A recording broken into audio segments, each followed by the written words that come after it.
Buenas tardes, soy Armando Calvo, reumatólogo del Hospital Cayetano Heredia.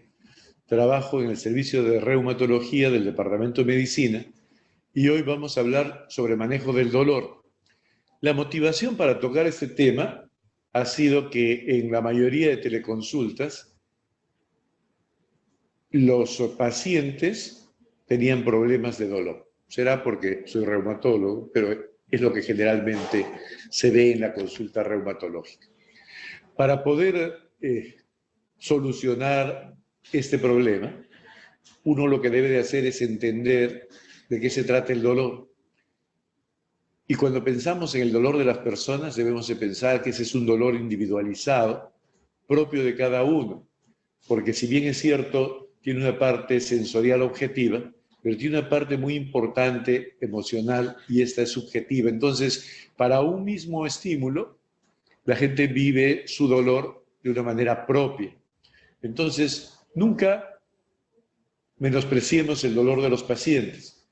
Lo que el paciente nos dice, me duele mucho, es verdad, para él le duele mucho, aunque nosotros pensemos que la causa no es tan importante. El dolor es el síntoma más frecuente de la consulta. Entonces, si lo entendemos como experiencia personal, nosotros podemos entonces más fácilmente llegar a entender a nuestros pacientes y saber que lo que necesitan es un alivio. Si uno pensara en el dolor solamente en función de una vía de transmisión, un tema solamente orgánico, bioquímico, uno diría que hay estímulos nocivos que se transmiten y luego se perciben en la corteza cerebral y dan al final la experiencia dolorosa. Pero esta percepción no es igual para todos porque este dolor tiene diferentes dimensiones. Lo cognitivo, que es el racional que tenemos del dolor. Si yo sé por qué me duele, entonces probablemente mi dolor no me preocupe cuando sé que la causa no es tan importante. Pero si yo no sé cuál es la causa, el dolor, recordemos que es un signo de alarma, y entonces voy a estar muy preocupado, muy tenso, y entonces esa cognición es importante. Por eso cuando hablamos del dolor, nosotros educamos al paciente. De otro lado están las emociones. Es diferente mi vivencia del dolor si yo estoy con miedo, si estoy angustiado, si no encuentro un ambiente que me soporte y me cobije cuando tengo dolor, entonces voy a vivir más el dolor. Por eso, por ejemplo, los casados sufren, o si sienten el dolor con menos intensidad que los solteros, o sea, los casados con menos intensidad que los solteros. Luego lo conductual, yo que he aprendido a lo largo del tiempo, por ejemplo, cuando hicimos un estudio en el cual se comparó cómo sentían el dolor los americanos y nosotros los peruanos, vimos que los americanos sentían el dolor con mucha mayor intensidad porque nosotros, nuestra vida en general, siempre tiene algo de dolor y según nuestra propia conciencia social, no vivimos el dolor de una manera tan, digamos, demandante como la que viven los americanos. Ellos piensan, y veremos después, que el dolor nos sirve. Nosotros debemos de pensar que el dolor es una señal de alarma y que hay que manejar el dolor. Y esto de manejar el dolor nos lleva al concepto de dolor total. Cuando hablamos de dolor total nos damos cuenta que tenemos varias dimensiones en el dolor. La física, la psicológica, pero hay dos nuevas dimensiones muy importantes. La social, que hemos dicho, si la sociedad, mi familia, la sociedad me protege, mi dolor me va a impactar menos y por tanto lo voy a sufrir menos. Y finalmente la espiritual, que hoy en día en medicina se entiende como lo espiritual, es la parte volitiva, la voluntad que tengo. Las personas que tienen una actitud negativa catastrofizan el dolor. En cambio, las personas que tienen una actitud positiva crecen con el dolor. Eso se llama la resiliencia. No todos los dolores son iguales, entonces hay una clasificación de los dolores. Eso le llamaremos la taxonomía del dolor. Los especialistas nos han dicho que Para clasificar el dolor, para poder entenderlo mejor, necesitamos conocer la región afectada, cuál es el sistema involucrado, cuáles son las características del dolor en el tiempo, cuál es la intensidad que el paciente declara y la etiología de este dolor. En relación a la intensidad, utilizamos diferentes métodos, pero el más práctico es la escala numérica, donde decirle al paciente que 0 es sin dolor y 10 es con dolor máximo, y que él trate de decirnos cómo se encuentra su dolor, en qué número él lo siente. Y así incluso podemos hacer un seguimiento del dolor. Llamamos dolor leve a aquellos que el paciente refiere me duele como 1, 2 y 3. Es moderado entre 4 y 7 y es severo entre 8 y 10. Según el tiempo de duración, tenemos dos grandes tipos de dolores, los agudos y los crónicos. El dolor agudo es un dolor relacionado a daño tisular, es brusco de presentación, por eso aguda. Se siente inmediatamente después de que la lesión ocurre, es intenso, generalmente corta duración. Si nos quemamos, va a haber un dolor intenso, es un dolor agudo. Es consecuencia de lesiones tisulares que estimulan los receptores de dolor, los nociceptores, y desaparece cuando se cura la lesión. Ese dolor agudo se puede dar de manera persistente y sigue siendo de esas características en las cuales el dolor se origina en la inflamación o en aspectos degenerativos. Y entonces no cambia en general su enfoque. Pero el dolor crónico es un dolor en el cual sí la destrucción tisular ya no existe. Por tanto, hay una persistencia del dolor después de la noxa inicial. Y esa persistencia del dolor generalmente se origina en una respuesta anormal del sistema nervioso periférico. Hay cambios neuroplásticos y una reorganización que hace que tengamos un dolor persistente a lo largo del tiempo, pero sin una organicidad presente. Así pues, entonces, los dolores más característicos son el agudo y el crónico. El dolor crónico es de 12 semanas, más de 12 semanas.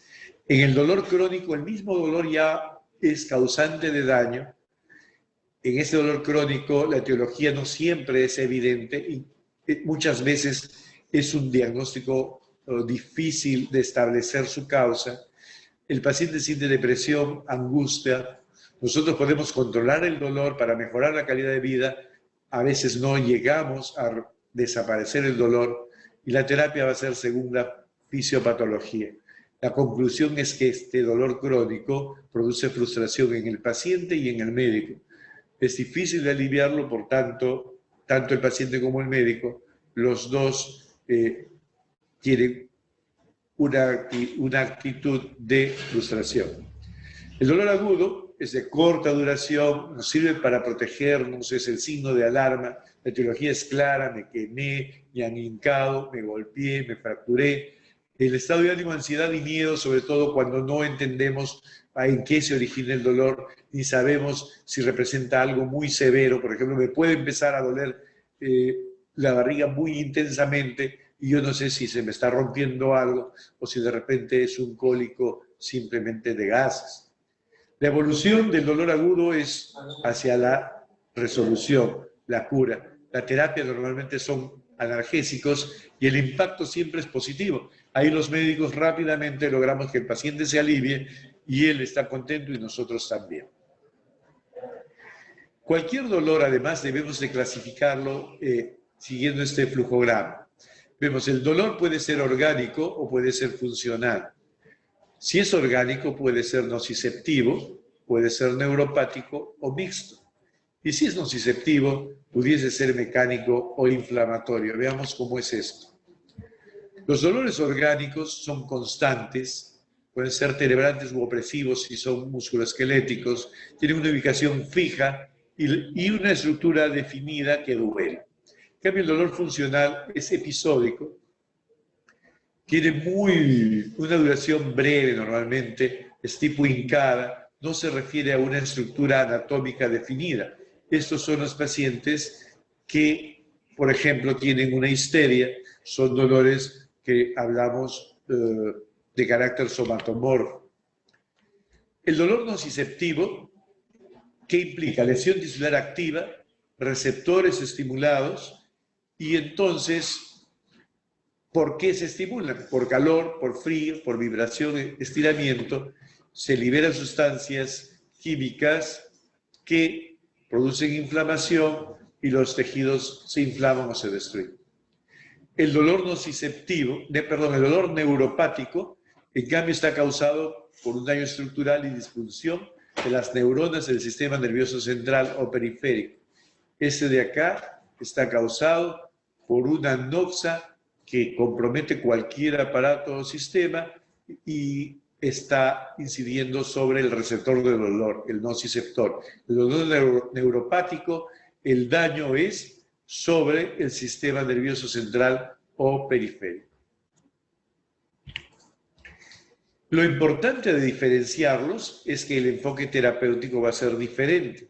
En el nociceptivo, los analgésicos son nuestra mejor arma, y en el neuropático, más bien medicación de otro tipo, como los anticonvulsivantes. Entonces, ¿cómo podemos diferenciarlos? Tenemos dolor nociceptivo visceral o somático. Visceral, un cólico renal, por ejemplo, está ubicado en el tronco, es un cólico, puede haber dolor referido. El somático, en las extremidades, en el aparato locomotor, se precisa la ubicación, es tenebrante, es opresivo, es como un golpe.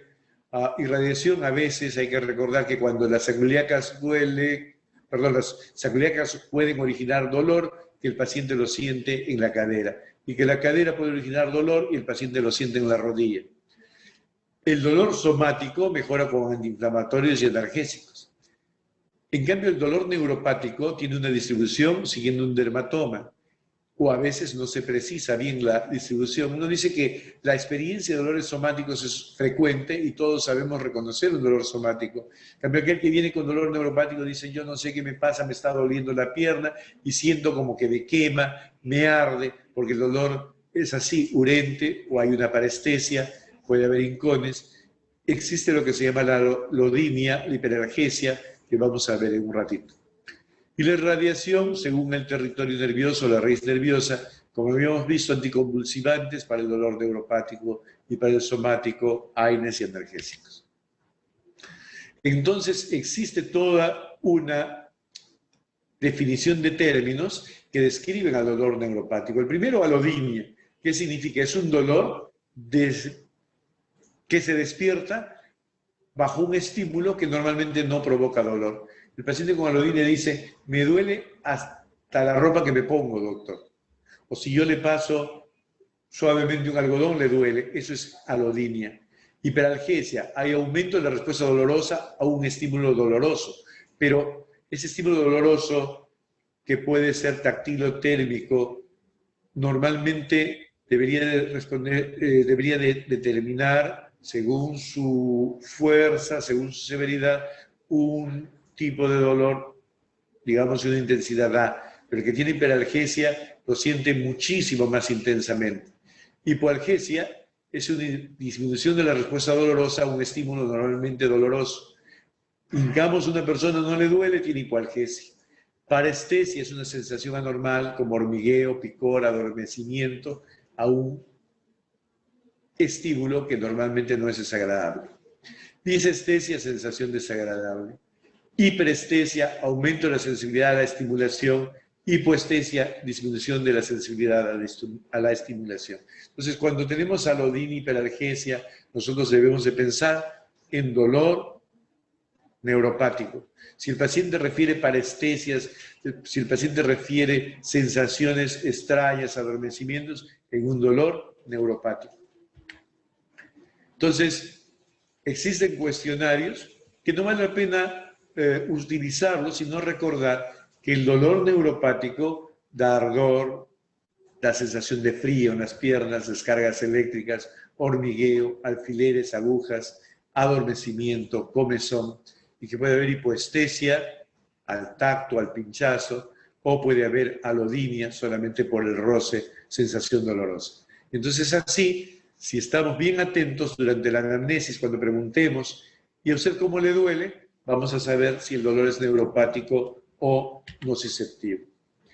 En algunas situaciones se puede encontrar un dolor mixto, es decir, con características nociceptivas y neuropáticas.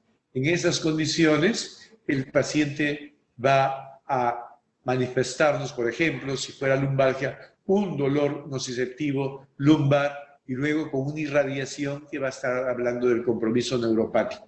Ese es el dolor mixto. Entonces, la columna es un buen ejemplo porque en la vértebra hay receptores nociceptivos que van a llevar la señal para un estímulo inflamatorio doloroso. Pero también hay inervación, y esa inervación, cuando sea estimulada, ya sea en las raíces o en las fibras nerviosas iniciales, van a llevar el dolor neuropático. Entonces, una lumbociática es una mezcla de los dos dolores. Y si es una mezcla de los dos dolores, el éxito va a depender de que utilicemos dos tipos de fármacos. Habíamos mencionado que si ya sabemos que el paciente tiene dolor nociceptivo, tenemos dos opciones, o es inflamatorio o es mecánico. ¿Y por qué es importante resolver esto? Porque todo lo inflamatorio se controla mejor con medicación antiinflamatoria.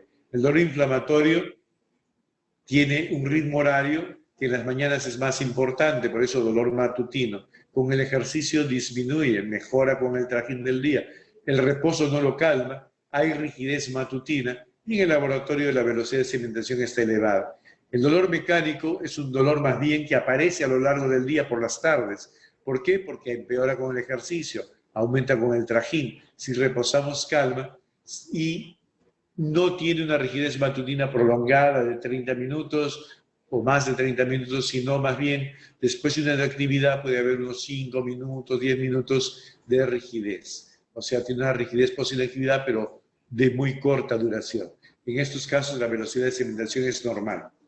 Debemos de recordar que solamente en el inicio del dolor es muy fácil diferenciar entre inflamatorio y mecánico, porque cuando el dolor ya persiste y se hace severo porque su causa no se ha resuelto, el dolor va a estar permanentemente presente y no vamos a poder diferenciar. La otra cosa interesante es que las neoplasias pueden dar a veces dolores inflamatorios, otras veces mecánicos. Entonces, tengamos eso en cuenta.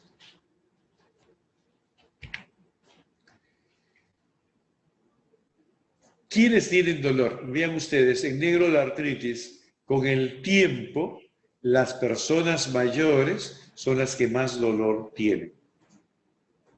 El dolor lumbar también aparece en la edad media de la vida.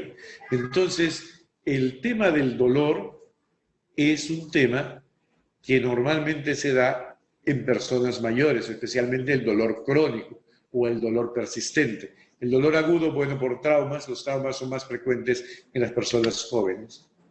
Y si se trata de estas personas mayores, recordemos que ellas son lábiles a los fármacos, o sea, son susceptibles de hacer eventos adversos con los fármacos. ¿Por qué? Porque hay diferentes cambios que han ocurrido en el aparato gastrointestinal, en el metabolismo hepático, en el metabolismo o la secreción renal. Hay cambios farmacodinámicos que se están dando en el paciente, que hacen que el paciente mayor entonces tenga mayores dificultades, esté más lábil para presentar, por ejemplo, gastritis, estreñimientos, descompensación de la presión, insuficiencia cardíaca, edemas. Entonces, tengamos eventos adversos más frecuentes, tengamos presente eso, que nuestro paciente mayor es especialmente lábil por esos cambios que ocurren. El dolor es importante porque a pesar que con el tiempo va disminuyendo el dolor en general, siempre sigue siendo una causa muy importante de pérdida laboral o de mala calidad de vida en general. Entonces, y de eso, los que van a la cabeza son los dolores musculoesqueléticos. Por eso también debemos manejarlos bien. Y los manejamos bien cuando adecuadamente empleamos la terapia. Esa terapia tiene que contemplar aspectos no farmacológicos y farmacológicos. Es como estos dos caballeros que juntos manejan muy bien su bicicleta. Uno, lamentablemente, no tiene brazos, pero el otro no tiene piernas. Juntos, los dos pueden solucionar el problema y se trasladan.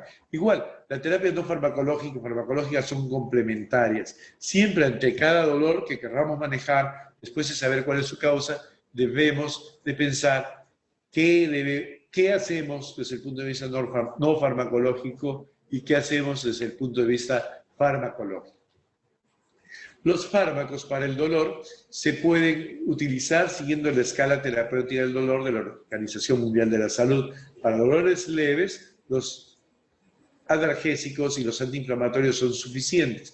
Pero si el dolor se incrementa, vamos a tender a utilizar opioides, especialmente los potentes, si el dolor es muy severo, y con lo anterior no hemos llegado a solucionarlo. Dentro de los opioides débiles, la codeína, la hidrocodeína y el tramadol, y de los opioides potentes, morfina, fentanilo, oxicodona, que ya necesitan receta especial, ¿no? Entonces, ¿qué sucede con estas medicinas? ¿Cómo las podemos emplear? Bueno, para emplearlas debemos de procurar establecer bien nuestro diagnóstico del dolor y establecer un diagnóstico sindrómico, como en este caso, el tratamiento del dolor lumbar agudo y subagudo. Cuando tengo dolor lumbar agudo y subagudo, las revisiones que nos dicen muy pocos efectos con los antiinflamatorios, los opioides y los relajantes musculares. El acetaminofén no da efectos benéficos. Vean, empezamos a darnos cuenta que hay dolores que podemos manejarlos sin fármacos incluso. Cuando el dolor lumbar es más bien crónico, los SAINES y el tramadol están asociados con un efecto moderado comparado con placebos. Los opioides y la duloxetina y las benzodiazepinas, efectos muy pequeños. Sobre la función, el efecto es pequeño de todos. Y los antidepresivos tricíclicos no se asocian con efectos benéficos. Hay insuficiencia al 2016, insuficiente para ver si funcionan los anticonvulsivantes gabapentina y pregabalina. Pero la otra cosa que debemos saber es que constantemente tenemos que ir revisando las guías, porque constantemente se estudia cómo manejar estas situaciones y entonces no todos los dolores los vamos a manejar igual.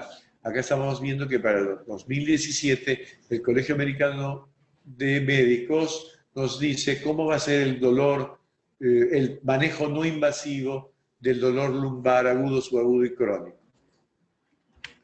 Y lo primero que leemos es bien interesante, ¿no?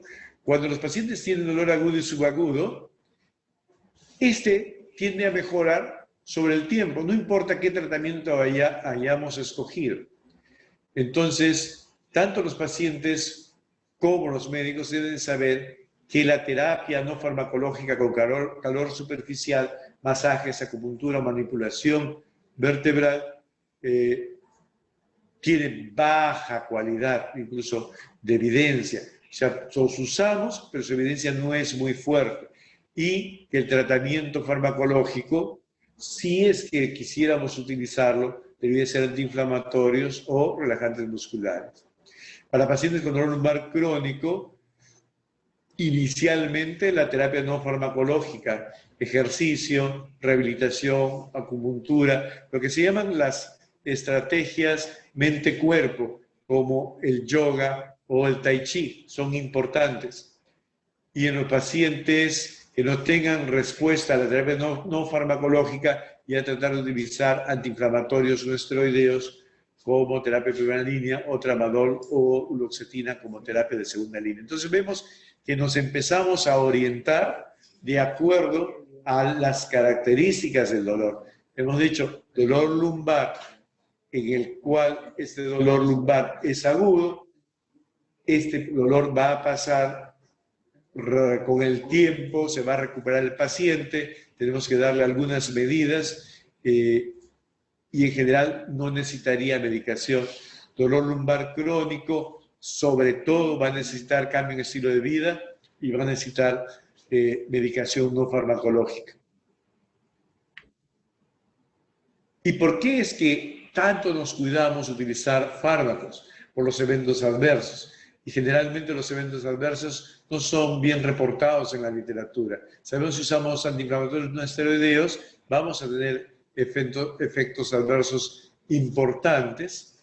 Si vamos a usar como problema de gastritis o problema cardiovascular, si usamos opioides, náuseas, mareos, constipación, vómitos, somnolencia, si estamos utilizando otro tipo de relajantes igual, antidepresivos igual, entonces nosotros no deberíamos utilizar fármacos si no son necesarios. En cambio, en la terapia no farmacológica los eventos adversos no son frecuentes. Entonces, ¿qué nos recomiendan? Educar al paciente, conversar con el paciente y explicarle claramente a qué se debe su dolor, que ya entendimos bien su dolor y cuáles son las principales medidas para que ese dolor mejore. Por ejemplo, acá nos está diciendo los esteroides sistémicos que muchos tratan de utilizar para cualquier dolor. No se deberían de utilizar los esteroides sistémicos para controlar el dolor. No se deben de prescribir ni para el dolor lumbar ni para cualquier otro tipo de dolor.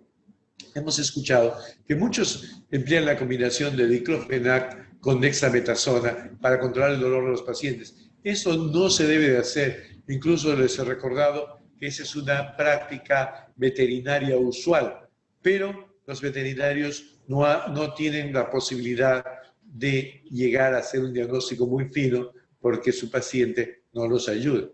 Pero en el caso de nosotros sí debemos entender el dolor y poder diagnosticarlo adecuadamente en su causalidad para poder tratarlo mejor. Entonces, la otra cosa importante, los médicos deberían de abandonar el prescribir terapias costosas. Nos vamos a dar cuenta ahora que lo que tenemos en nuestro petitorio único del Ministerio de Salud es suficiente para manejar el dolor en general. Bien. Esto hemos traído porque se refiere al cuidado primario y nosotros tenemos la esperanza de que estas pequeñas charlas que vamos dando se reciban muy bien en el nivel primario y sepan ustedes que nosotros los que trabajamos acá queremos trabajar con ustedes en conjunto, estamos muy contentos por sus teleconsultas, pero también queremos que cada vez mejore el manejo que ustedes tienen de los diferentes problemas. Por ejemplo, cuando vemos qué se hace en la atención primaria, en el cuidado primario, nosotros vemos que la terapia no farmacológica para el dolor lumbar agudo tiene efectos, por ejemplo, aquí vemos permanecer en cama, muy pequeño efecto. Ya sabemos que nosotros el reposo debe ser el mínimo posible. Los masajes, un efecto moderado. La manipulación vertebral no efecto, incluso puede ser un peligro. La acupuntura, un efecto pequeño. El calor, un efecto moderado. El ejercicio, no efecto. La parte psicológica no existen estudios. Y eso estamos viendo en qué situación. Dolor lumbar agudo. Hemos dicho que el dolor lumbar agudo evoluciona favorablemente por las medidas generales de decirle al paciente, mira, por ahora no cargues peso, no te agaches, no hagas ejercicio, no te esfuerces y va a pasar el dolor.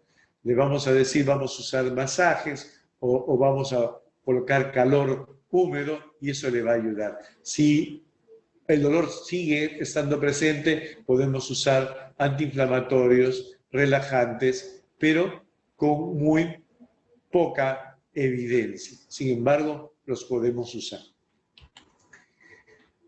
Si el dolor lumbar más bien es crónico, entonces vemos que todo lo no farmacológico es importante. Sobre todo, mira, la terapia conductiva, la terapia multidisciplinaria, acupuntura. Entonces, vemos que hay varias medidas que nos van a ser útiles.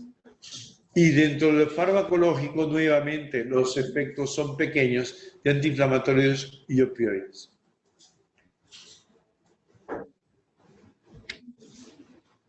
Con dolor radicular, nosotros tenemos que no hay efecto en la mayoría de fármacos.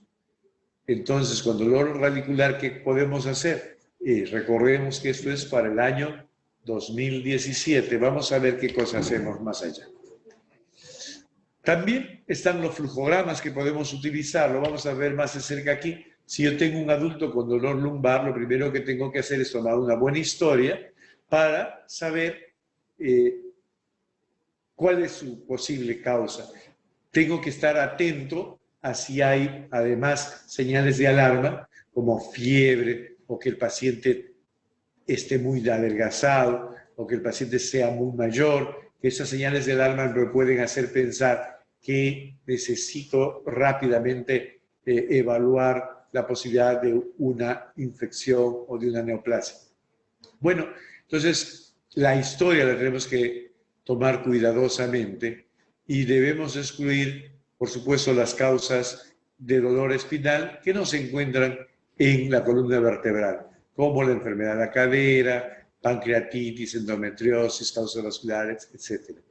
Pero una vez que ya sé que efectivamente tengo un dolor lumbar, entonces voy a hablar de dolor lumbar serio, fractura vertebral, enfermedad metastásica, infección, espondiloartritis, caudequina. Todo esto va a tener las señales de alarma o un fiebre o señales de neoplasia o señales de osteoporosis tal vez. La paciente sabemos que tiene osteoporosis o tiene un hábito de osteoporosis, una señora mayor, muy menudita, de repente con una cifosis dorsal, entonces yo ya pienso en osteoporosis. O un joven que tiene dolor más bien de tipo inflamatorio, entonces pienso en espondiloartritis. Entonces, si los signos neurológicos progresan, es una enfermedad seria, la tengo que evaluar adecuadamente, ya con imágenes avanzadas, probablemente tomografía, resonancia.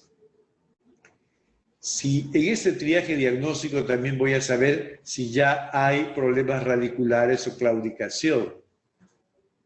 O voy a pensar que mi dolor es más bien no específico. No hay señales de alarma y entonces es un dolor no específico, agudo o persistente. Si este dolor no específico es agudo o persistente, lo empiezo a manejar. ¿Y cómo lo manejo inicialmente? Conversando con el paciente. Hemos dicho al paciente, le tenemos que explicar bien por qué tiene dolor, cómo se originó el dolor. A ver, usted cuando tuvo el dolor, ¿qué hizo? Yo me agaché y cargué un bidón de agua. Bueno, pues fíjese, la forma de cargar un bidón de agua es doblando las rodillas y etcétera. Pero nosotros tenemos que razonar con el paciente para que el paciente no se desespere y empiece a tomar fármacos. Incluso que le podrían anular el dolor, pero seguir haciendo malos movimientos, no manteniendo las buenas posturas, y entonces el paciente va a incrementar el daño. Si es dolor radicular, ejercicio, los opioides. Si es dolor agudo, entonces terapia no farmacológica, permanecer activo, terapia física, calor, masajes. La manipulación hemos dicho que es peligrosa, mejor no. Opciones farmacológicas, antiinflamatorios, relajantes, opioides débiles como tramadol. Si el dolor es persistente, las no farmacológicas, principalmente ejercicio, terapia multidisciplinaria, terapia física, y aquí estamos añadiendo que a largo plazo Tai Chi Yoga le van a ayudar al paciente. Y opciones farmacológicas, antiinflamatorios si no mejoran. Como hablamos siempre que los antiinflamatorios nos ayudan, es porque ellos nos ayudan a controlar inflamación y dolor a través de la inhibición de la ciclooxigenasa. Pero normalmente cuando usamos antiinflamatorios también se inhibe la ciclooxigenasa 1 y entonces hay temas de gastritis, gastropatía por antiinflamatorios. Esto fue lo que se vio en un inicio porque había dos ciclooxigenasas que se reconocían, la 1 y la 2. Y la 2 sobre todo tenía que ver con inflamación. Entonces por eso salieron los antiinflamatorios COX-2 específicos o COX-SID. Cuando comparamos la eficacia de los diferentes fármacos, vemos que los antiinflamatorios controlan el dolor mejor que el paracetamol, ¿no? y que los que utilizamos nosotros en el CIS, que están disponibles, ibuprofeno, funcionan adecuadamente, el naproxeno funciona bien, dosis de 1000 miligramos, cuando estoy hablando de osteoartrosis como causa de dolor. Cuando pensamos en el paracetamol, y en la anterior diapositiva veíamos el paracetamol, sin embargo, casi no se diferencia, salvo que utilice dosis muy alta, 3.900, 4.000, y si utilizo dosis muy alta, la conclusión es que el paracetamol también se asocia a eventos adversos, incluso a mortalidad. Por tanto, el paracetamol no debemos utilizarlo a dosis mayores de 3 gramos, incluso de 2 gramos. Cuando usamos los antiinflamatorios, de inmediato pensamos que son peligrosos, es decir, tienen el diablo por dentro. Y ese peligro nace cuando se vio que había un riesgo de sangrado con los diferentes antiinflamatorios. Y en ese sentido, los antiinflamatorios no específicos de COXIB tenían más riesgo de sangrado que los específicos de COXIB, como Celecoxib o Rofecoxib. Pero el diablo estaba en que, además de ese riesgo gastrointestinal, había un riesgo cardiovascular dado acá por la aparición de infartos agudos de miocardio. Y los antiinflamatorios producen infartos agudos de miocardio, tanto los no selectivos como los selectivos, en este caso, Rofecoxib, meloxicam. Entonces, ¿y eso a qué pudiese deberse? A diferentes efectos. Por ejemplo, el etoricoxib eleva la presión más que otros antiinflamatorios. El naproxeno, como vemos acá, no altera mucho la presión, el celecoxib tampoco, pero el ibuprofeno sí. Acá está, el ibuprofeno sí. Entonces, tenemos que pensar que cuando usamos antiinflamatorios no esteroideos va a haber posibilidad de daño gastrointestinal o de daño cardiovascular con cualquiera de ellos. Incluso en un momento dado, mucho se habló que el meloxicam era un fármaco de los más nobles porque no daban eventos. Pero cuando vemos los regulatorios nos dicen que sí hay riesgo cardiovascular y hay riesgo gastrointestinal con el meloxicam también. Eso está obligado por la FDA que se ponga en el inserto del meloxicam. Entonces, estamos viendo que todos en general tienen riesgo cardiovascular, tienen riesgo gastrointestinal. El tema es algunos menos que otros. Un ensayo clínico donde se comprobó la seguridad de etoricoxib versus diclofenac mostró que los dos tenían más o menos el igual riesgo de aparición de eventos cardiovasculares trombóticos. Los dos tenían mayor riesgo a mayor tiempo. Conforme pasaba el tiempo, la incidencia de eventos se iba incrementando. El tema es que ahí diríamos los dos son igual de buenos o los dos son igual de malos. En este caso podemos decir que esa incidencia de eventos trombóticos es mala para nosotros, no nos gusta que haya eventos trombóticos. Entonces el etoricoxib y el diclofenac tenían igual comportamiento. Sin embargo, sobre el estómago, sí, de lejos, el etoricoxib resulta ser menos deleterio que el diclofenac, cumpliéndose la idea para el diseño de los coxibs. Los coxibs fueron diseñados para evitar el riesgo gastrointestinal. Lamentablemente, el riesgo cardiovascular no ha variado. Sin embargo, ese no ha variado pudiese ser relativo dependiendo si usamos otro coxib como el celecoxib y las dosis que vamos a usar del celecoxib. En términos generales, 200 al día debería ser una dosis que no nos va a incrementar, como vemos acá, comparado contra el ibuprofeno y el naproxeno, no no nos incrementa mayormente el riesgo de eventos adversos cardiovasculares mayores o de problemas trombóticos. Entonces, el celecoxib, en términos generales, funciona igual que el naproxeno, y el naproxeno es el que menos efectos adversos cardiovasculares tiene, pudiéndolos tener, pero es el que menos tiene. Tanto es así que los cardiólogos americanos en un momento dado decían, bueno, si vas a usar un antiinflamatorio, utiliza naproxeno. Entonces, nuestro naproxeno del CIS es bueno. Sin embargo, cuando vamos a ver más... perdón. Cuando vamos a ver ya otros temas como problema renal o problema gastrointestinal, aquí sí empezamos a ver que hay una diferencia, sobre todo en el gastrointestinal. Vean, en verde está el celecoxib y acá ven cómo hay una diferencia. El naproxeno y el ibuprofeno tienen eventos gastrointestinales más frecuentes que el coxib. Entonces uno tendría la tendencia, bueno, si son iguales desde el punto de vista cardiovascular y siendo un naproxeno más seguro, entonces pudiese utilizar celecoxib con una mayor seguridad, pero eso todavía no es una regla general.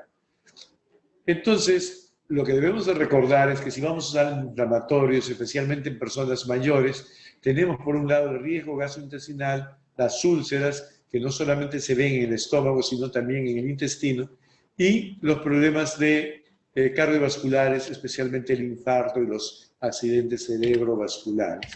Entonces, este cuadrito lo he hecho para decirles que si el paciente no tiene riesgo y tenemos un dolor agudo, podemos utilizar un AINE clásico o un coxib. Y si es crónico, quizá el coxib a largo plazo sea más seguro que los AINES, porque los AINES se describe clásicos un 20% de evento gastrointestinal a largo plazo. Si yo tengo riesgo gastrointestinal, el coxib va a ser superior a los AINES clásicos, pero si ya tengo riesgo cardiovascular, entonces en dolor agudo la tendencia va a ser utilicemos naproxeno o celecoxib con aspirina de todas maneras para proteger, y si el dolor es crónico, utilicemos los dos, y si lo vamos a usar en crónico, demos un inhibidor de bomba para evitar la gastropatía, que incluso la aspirina la puede producir en dosis bajas. Si tengo los dos riesgos, en el agudo y en el crónico, celecoxib más aspirina más inhibidor de bomba, celecoxib más aspirina más inhibidor de bomba, pudiese ser la respuesta. Como todavía nosotros en el CIS no tenemos celecoxib, deberíamos utilizar acá naproxeno, pero con estas combinaciones.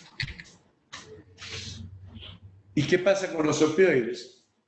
Resulta que cuando el mundo se dio cuenta y dijeron a partir del 2005, sí, miren, todos los AINES tienen problemas cardiovasculares o gastrointestinales, hay que cuidar a los pacientes. Bueno, los americanos cuidaron excesivamente a sus pacientes, empezaron a utilizar opioides que no tienen problema cardiovascular y no tienen problema gastrointestinal, pero de inmediato se vio que había una tremenda cantidad de eventos adversos por el uso de estos fármacos llamados para ellos los asesinos del dolor, los painkillers.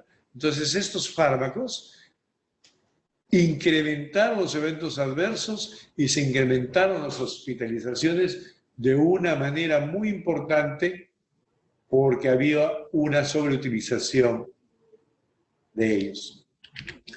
Adicionalmente a un mayor número de hospitalizaciones, también un mayor número de muertes acá en anaranjado por los opioides, incluso comparando contra las muertes producidas por el uso ilegal de drogas.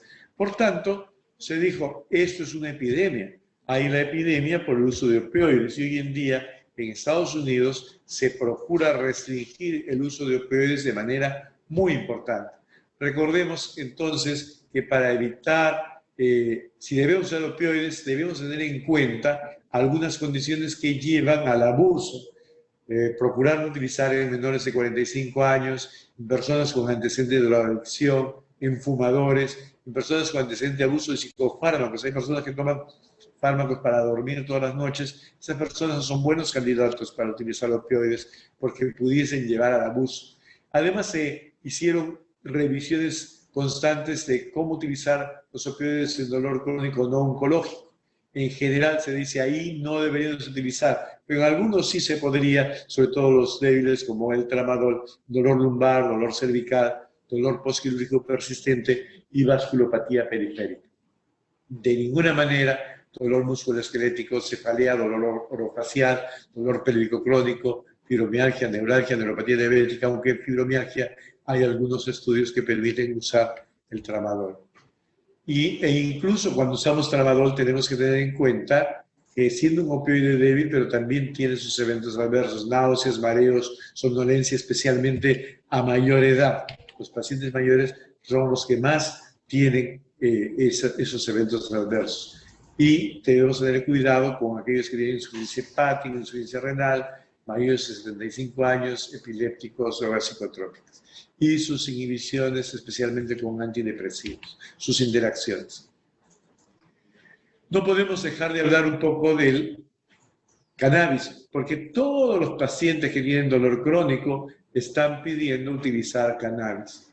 Y los médicos debemos tener una posición. Primero, entender nuevamente, comprender a los pacientes que su situación no es buena, porque el dolor crónico es difícil de manejar, procurar manejarlo bien, sobre todo con el razonamiento, con la terapia no farmacológica, los ejercicios, pero adicionalmente a eso, explicarles que la verdad no es como dicen las propagandas. Miren, esta propaganda acá dice que sirve para todo, pero no es así. Nosotros ya tenemos permiso para utilizar derivados del cannabis, o sea, el cannabis medicinal, pero es utilizarlo en contadas indicaciones. Y esas indicaciones contadas, cuando hablan de dolor, hablan del dolor oncológico, de origen oncológico. Para el dolor crónico no oncológico todavía debe quedar en manos especializadas. Acá vemos cómo en el dolor oncológico los derivados del cannabis obtienen un control en este metaanálisis, una ayuda al controlar el dolor. Deben ser adicionales a otras terapias. Pero también nos vamos a dar cuenta que en el dolor postoperatorio, por ejemplo, no funcionan para nada.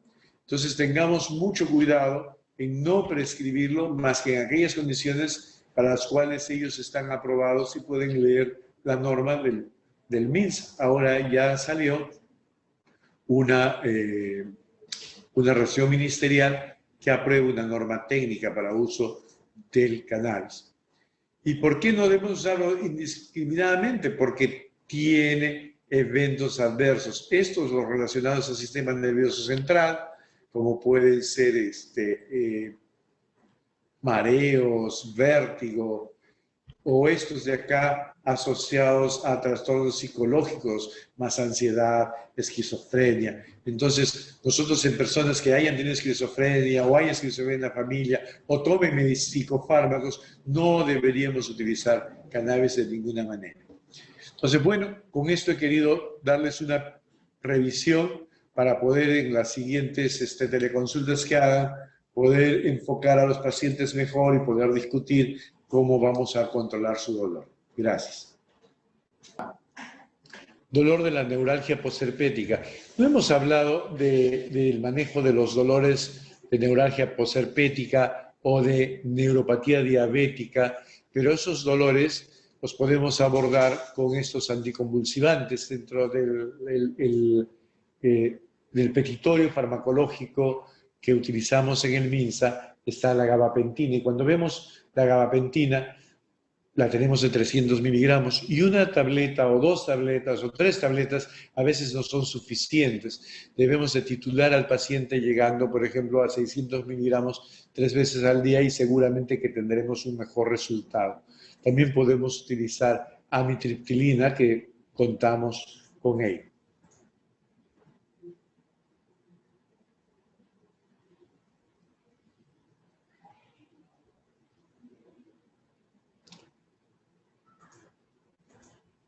Claro, cuando nosotros tenemos la gonartrosis, Y mira, generalmente como pacientes mayores, una señora mayor, 80 y tantos años, dolor de las rodillas bien deformadas, ya incluso con indicación de una operación, un reemplazo de la rodilla, prótesis, ¿qué cosa le debemos de recomendar? Bueno, de la parte no farmacológica, en primer lugar, que baje de peso, que utilice andador para no apoyar las rodillas y como fármaco. Si no vamos a poder utilizar un antiinflamatorio porque tiene riesgo para antiinflamatorio, podemos utilizar los analgésicos, el paracetamol, podemos utilizar el tramadol e incluso asociar el paracetamol con el tramadol. Tenemos en el petitorio paracetamol y tenemos también el petitorio tramadol. Si son mayores, lo que tenemos que hacer es que empiecen con un cuarto de tableta de tramadol o media tableta de tramadol 3 veces al día y podría ser asociado a una de paracetamol. Y con eso esperemos que nos vaya bien para no tener que pasar a otro manejo.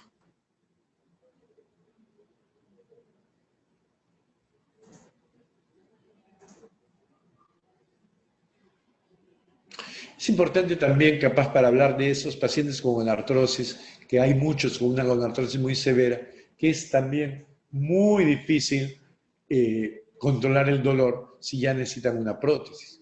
Pero si ustedes se dan cuenta, cuando el paciente está sentado en su consultorio no le duele, entonces lamentablemente vamos a tener que decirles, bueno, su movilidad va a tener que disminuir porque usted es una persona ya con una artrosis muy avanzada. Entonces va a caminar con andador y no va a hacer grandes caminatas porque su rodillita ya no da. Las infiltraciones, ahora que puedan ver con cuidado, con calma los cuadros, van a ver cómo las infiltraciones de corticoides no son adecuadas y que en los metaanálisis no han salido como que son una respuesta para la lumbalgia crónica. Es más, incluso hubo un problema en Estados Unidos donde varios casos, porque venía contaminada una ampolla que se usó en diferentes estados y venía con un hongo. Y entonces esa micosis que le dio a los pacientes, muchos fallecieron. Entonces, no solamente está en controversia la eficacia, sino que en algunos casos la seguridad podría ser un problema, ¿no? Entonces, procuren no utilizar esas infiltraciones.